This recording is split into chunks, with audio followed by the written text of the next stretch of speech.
memang dia juga tidak mau meminta-minta. Dia berusaha tapi mungkin tidak maksimal lah ya.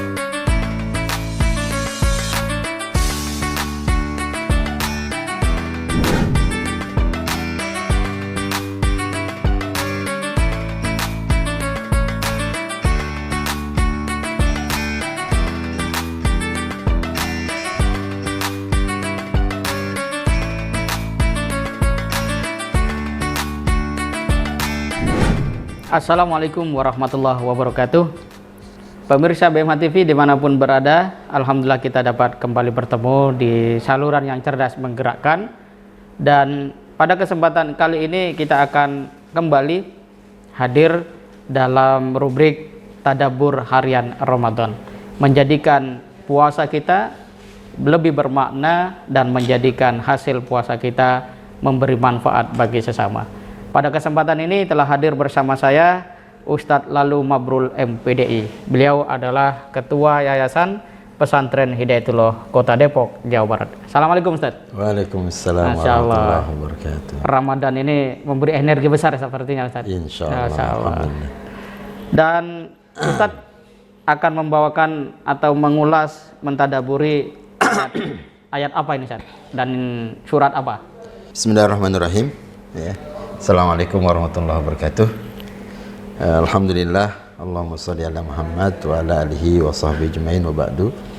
Alhamdulillah, terima kasih Ustaz Imam.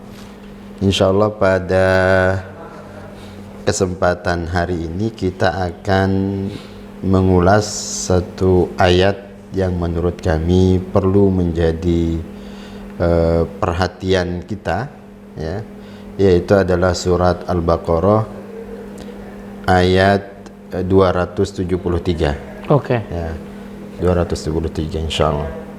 Seperti apa Ustadz?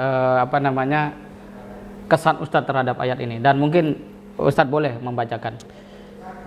Baik, mungkin sebelum saya ke situ, mungkin sedikit kita ingin melihat konsep umumnya ya, sebelum kita membahas ayat ini, bahwa agama kita ini kan harusnya menjadi sistem dalam kehidupan ya. Harusnya menjadi sistem dalam kehidupan. Dan tentu dia adalah, agama kita ini adalah sangat sempurna. Dan di antara karakteristik kesempurnaan agama ini harus tawazun, harus seimbang. Ya, harus seimbang. Apa saja di antara tawazun itu, kita sebagai pelakunya atau agama ini bukan saja mengajarkan hal yang bersifat atau memperkenalkan bagaimana kebahagiaan dunia, tapi juga bagaimana akhirat. Agama ini juga bukan saja untuk kepentingan pribadi, tapi juga untuk kepentingan masyarakat atau orang lain atau kolektif. Nah, demikian juga konteks ayat yang akan kita bahas ini adalah bagaimana bentuk perhatian kita kepada orang lain. Ya, bentuk perhatian kita kepada orang lain yang mungkin luput juga dari pandangan orang umum. Nah, ayat yang kita baca ini surat Al-Baqarah ayat 273, Allah mengatakan lil fuqara'il ladzina uhsiru fi sabilillah la yastati'una daraban fil ard yahsabuhumul jahilu aghniya'a minat ta'affuf ta'rifuhum bisimahum la yas'aluna an-nasa ilhafa wa ma tunfiqu min khairin fa innallaha bihi alim. Nah, jadi ayat ini memberikan gambaran ada orang-orang yang fakir, ya, yang luput dari perhatian kita. Lil fuqara'il ladzina uhsiru, terlewati ya. Ya, tidak menjadi perhatian. Kenapa? Karena memang mereka ini terlihat dari pandangan orang umum adalah orang kaya. Penampilannya rapi, menarik, selalu senyum begitu di hadapan orang itu, dan tidak memang menampakkan hal-hal yang susah gitu ya. Makanya Allah mengatakan ta'rifuhum bisimahum la yas'aluna nasa hilfa. Kamu mengenal mereka. Ya. Sebagai orang yang Ya, menarik gitu. karena juga la yas'aluna tidak mau meminta-minta.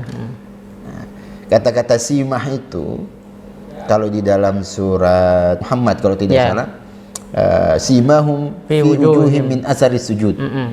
Jadi orang sujud itu juga ada tanda-tandanya. Tanda-tandanya. Ada dalam cirinya. wajahnya gitu ya. Demikian juga orang yang ada juga tanda-tandanya. Di antaranya memang dia tidak mau minta-minta. La yas'alulan nas ilhafa. Jadi tidak mau meminta kepada orang lain. Kalaupun dia terpaksa meminta, dia pun tidak memaksa. Dan itu juga tidak vulgar menyampaikan anunya itu. Tidak vulgar menyampaikan keinginannya bahwa saya butuh begini dan begitu, saya butuh ini dan begitu.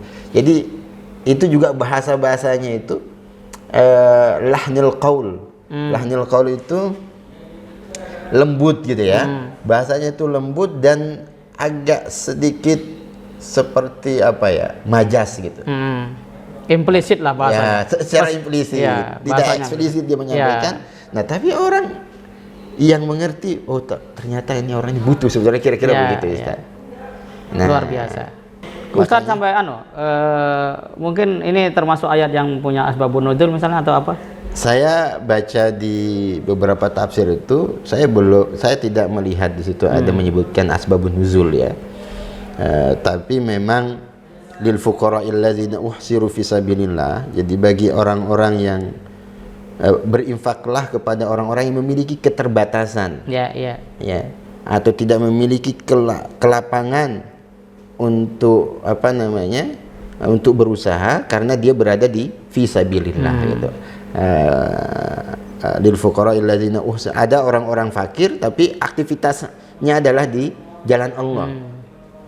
Dan dia tidak memiliki kesanggupan atau waktu atau kesempatan untuk doroban fil ard, untuk mencari usaha atau menekuti usaha. Nah, saya coba baca beberapa tafsir itu, di salah satu tafsir Al-Madinah Al-Munawwarah itu. Apa sih makna fisabilillah itu? Nah, fisabilillah itu diantaranya beliau menampilkan orang-orang yang sibuk menuntut ilmu agama. Jadi orang yang memang konsentrasinya di situ. Atau mengajarkan ilmu agama.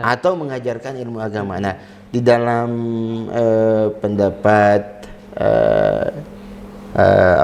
salah satu ulama, Ibnu Atsir, namanya beliau itu Ibnu Atsir. Beliau ini adalah ulama yang faqih ya, ahli fikih dan juga ahli tafsir. Setidaknya memang beliau mengartikan kata-kata fisabilillah itu ada dua.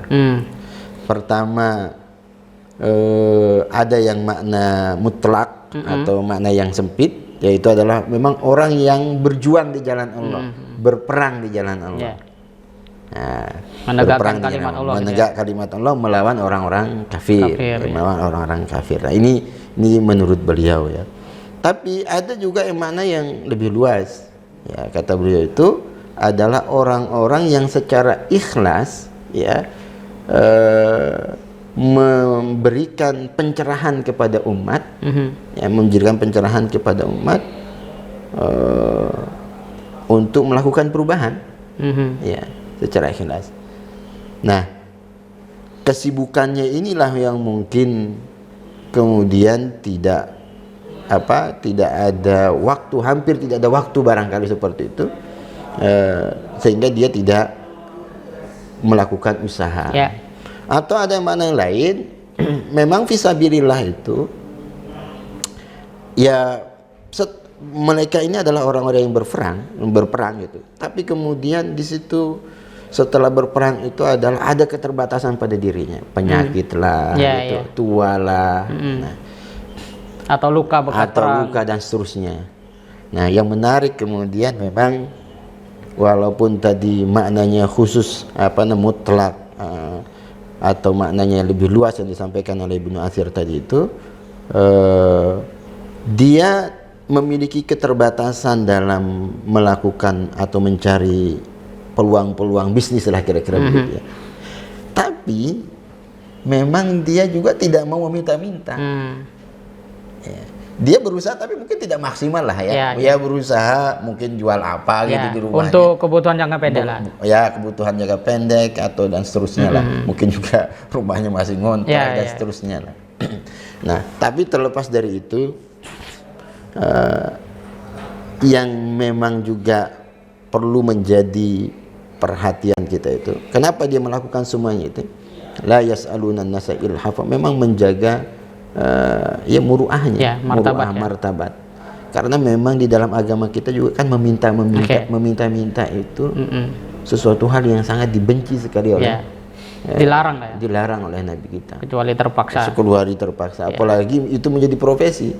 Nah, orang-orang seperti ini kenapa juga dipandang yahsabuhumul jahilu aghniya minat ta'affuf gitu ya. Jadi orang-orang lain itu memandang dia adalah kaya.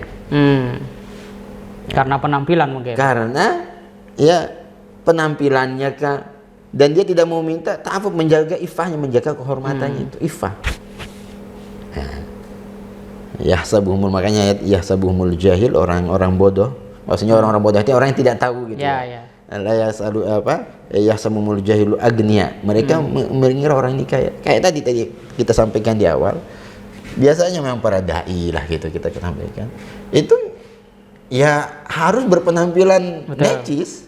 Kan memang diperintahkan berpakaian yang terbaik. Yang terbaik. Ya, kalau mau ibadah pakaian yang terbaik begitu, khuzuzinatukum inda kulli masjid, itu juga perintah. Sehingga tidak betul-betul tidak memperlihatkan itu compang-camping. Nah, apalagi kemudian mengeluh. Nah, sehingga betul-betul memang bagi muzaki ya, bagi muzaki ini harus paham ini kondisi mereka, termasuk ya kalau di amil, nah ini di BMH ini juga aktivitasnya adalah sebagai amil, ini juga mengerti siapa orang-orang yang memiliki karakteristik ini. Dan ini tidak bisa juga dilihat dari jauh, perlu memang juga diajak ngobrol, diskusi ya. Pokoknya intinya orang yang seperti ini tidak mau terbuka, frugal menyampaikan tentang kondisi dirinya. Maka tadi dengan simahum tadi itu, dengan ciri-ciri tadi, kalaupun dia menyampaikan, dia tidak mau secara eksplisit begitu, dia ya ada. Biasanya dia berani kalau itu urusannya kayak ini masjid bocor saat gitu kayak gitu. Betul. Kalau untuk dirinya dia enggak kayaknya. Betul. Pas ini bocor. Padahal dirinya sendiri belum tuntas gitu ya. Betul. Apakah Anda sudah makan di rumah? Alhamdulillah sudah makan semua. Tadi ibunya sempat masak beras saja, misalnya begitu ya. Tapi bagaimana lauknya ya? Dia mungkin tidak mau terlalu terbuka. Ya tadi itu apa namanya?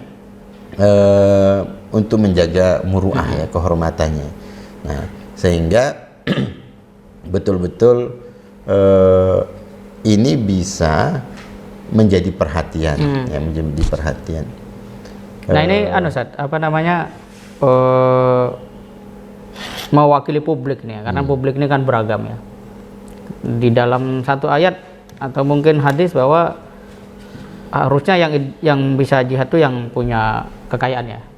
Walaupun kita tahu orang berjihad kan tidak selalu dengan harta ya. Misalnya juga dengan Sumayyah dulu sampai dibunuh gitu ya. Atau Ali kan waktu itu masih anak-anak. Tapi kemudian diminta untuk menggantikan posisi Rasulullah tidur di di depan beliau gitu kan, berani. Nah, sebenarnya bagaimana umat ini memandang bahwa orang yang seperti tadi dikatakan di dalam ayat 273 itu dia berdakwah dan karena itu dia tidak punya keleluasaan berusaha gitu. Itu kalau rasional orang sekarang kan, tuntaskan aja dulu diri Anda baru jihad. Nanti punya uang baru berdakwah gitu misalnya. Nah, seperti apa? Sedangkan jihad ini sepertinya secara umum oleh Allah dibuka bagi siapa saja. Mana itu, Ustaz?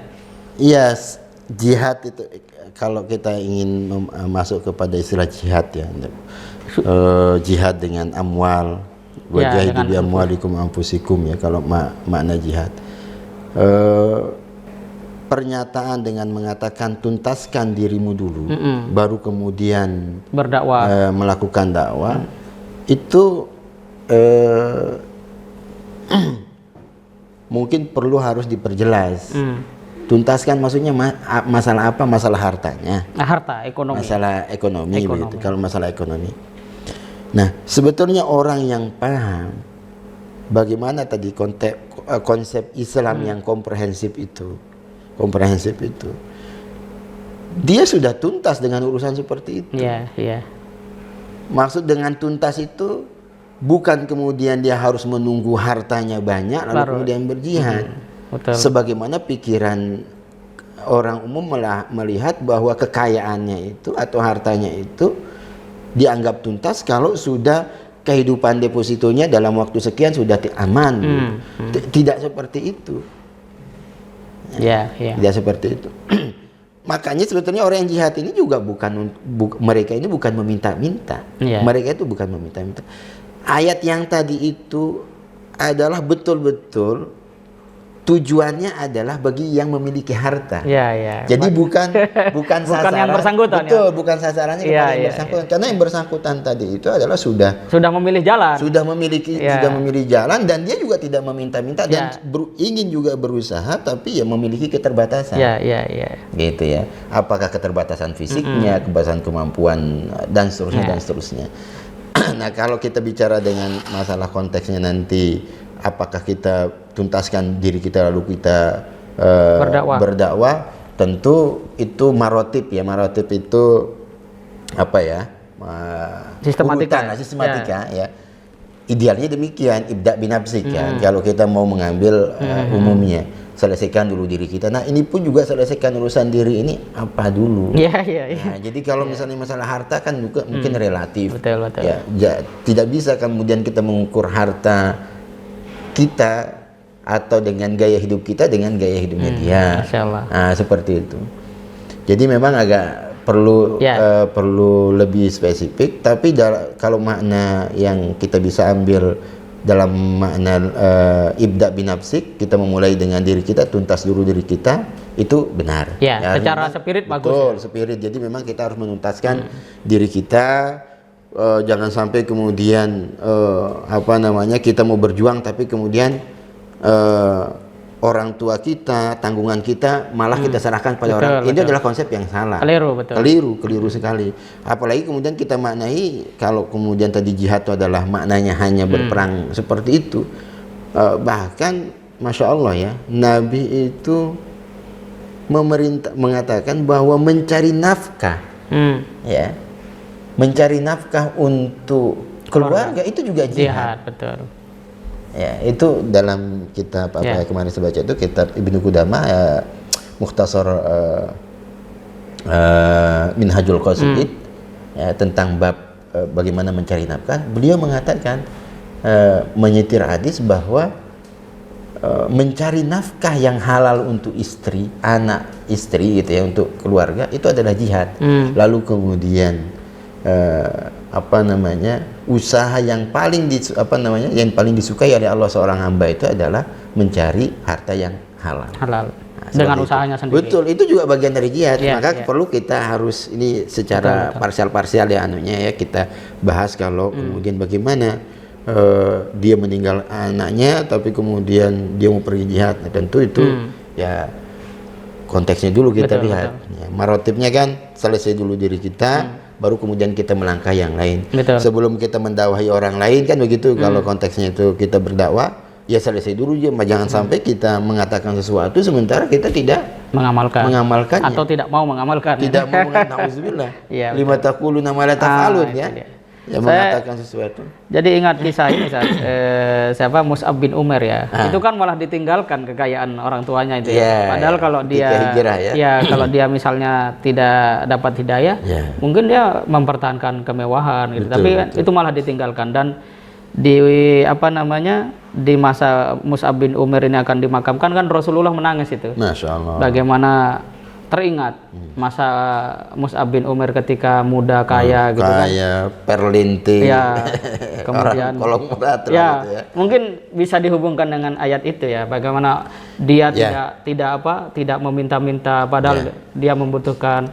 Nah, Rasul kan menyampaikan sebuah kalimat yang sangat menyentuh. Sampai pada saat dikafani, ditutup kepalanya, kakinya terbuka, ditutup kakinya, kepalanya terbuka. Orang yang begitu kaya pada akhirnya seperti itu kan mungkin itu bisa Masya dihubungkan. Allah. Inilah bagian dari konsep yang luar biasa komprehensif ya. Makanya luar biasa sahabat itu jika paradigmanya sudah dibentuk dengan wahyu itu ya, Masya Allah. Jadi memandang sesuatu itu tidak sebagaimana umum memandang kehidupan begitu ya. Jadi makanya tadi keseimbangan yang tadi saya tawazun itu. Jadi antara dunia akhirat juga dilihat, akhiratnya dilihat. Bagaimana sih? Termasuk melihat konsep kebahagiaan tadi itu. Apa sih bahagia itu? Apakah dengan tadi memiliki harta yang banyak tadi? Seperti Mus'ab bin Umair itu memang orang yang sangat kaya raya sebelumnya, tapi kemudian rela meninggalkan hartanya. Dan justru dia sangat berbahagia sekali dengan kondisi yang mungkin menurut orang jahiliyah saat itu, ini kok anak tidak tahu syukur gitu lah kira-kira ya, meninggalkan segala kemewahan untuk ikut hijrah, untuk berjuang bersama Rasulullah SAW. Bahkan ketika meninggal tadi, kain kafannya saja tidak bisa menutupi seluruh tubuhnya. Nah, itulah konsep ketercerahannya. Jadi memang itu menjadi jalan hidupnya ya. Dan dia kan masih muda juga, belum memiliki tanggungan, belum memiliki tanggungan anak dan istri. Fokus dakwah tadi, masih fokus dakwah di Madinah. Masanya juga fokus dakwah dan jihad. Dan kalau tidak salah ini beliau juga adalah orang yang pertama menjadi duta yang diutus Rasulullah SAW. Kerjanya yang mengajar ngaji lah kira-kira begitu, buka rumah Quran di Madinah itu. Memang orangnya ganteng, kemudian cara komunikasinya baik, dan berwawasan, cerdas, berwawasan juga. Nah itu memang pilihannya beliau. Dan juga tidak kita lihat dalam sejarah mengeluh apalagi meminta-minta begitu. Masya Allah. Luar biasa. Termasuk juga kehidupan Ahlus Suffah kan, ini juga bisa ke sana. Memang itu menjadi pilihannya, pilihannya untuk konsentrasi untuk menghafal gitu Al-Quran dan seterusnya lah gitu. Kira-kira demikian. Luar biasa. Pemirsa BMH TV, ini tadabbur yang mendalam saya kira, cukup emosional tadi, terutama bagi host ini ya, ketika menyebut nama Mus'ab bin Umair. Dan yang penting kita perhatikan adalah bahwa ayat Al-Baqarah ayat 273 adalah komunikasi Allah kepada kita yang memiliki harta. Betul. Yang memang tidak sekedar cukup bersedekah, nih aku sedekah subuh gitu. Tapi juga harus memperhatikan dan mempedulikan orang-orang yang menggerakkan dakwah itu, yang mana mereka memilih jalan dakwah itu bukan karena sesuatu yang lain, memang karena sudah niat untuk berjihad di jalan Allah. Maka dalam Al-Quran kita diperintahkan untuk saling tolong menolong dalam kebaikan dan ketakwaan dan seterusnya. Dan ini menunjukkan juga kepada lembaga amil zakat agar punya konsentrasi memberikan dukungan kepada dai-dai yang memang dia telah memilih dakwah sebagai jalan hidupnya dan dia tidak meminta-minta. Pada dasarnya Allah Subhanahu wa taala menghendaki kita untuk punya kepedulian. Rasul juga bersabda, "Man lam yahtam bi amril muslimin falaysa minha." Nah, jadi bagian daripada kepedulian yang harus dimiliki oleh orang-orang yang punya kekayaan adalah memperhatikan para pejuang Allah di jalan dakwah. Kita ketemu lagi di tadabbur harian Ramadan berikutnya. Sampai jumpa. Terus dukung channel yang cerdas menggerakkan ini dengan cara like, comment, share, dan subscribe. Terima kasih. Assalamualaikum warahmatullahi wabarakatuh. Waalaikumsalam warahmatullahi wabarakatuh.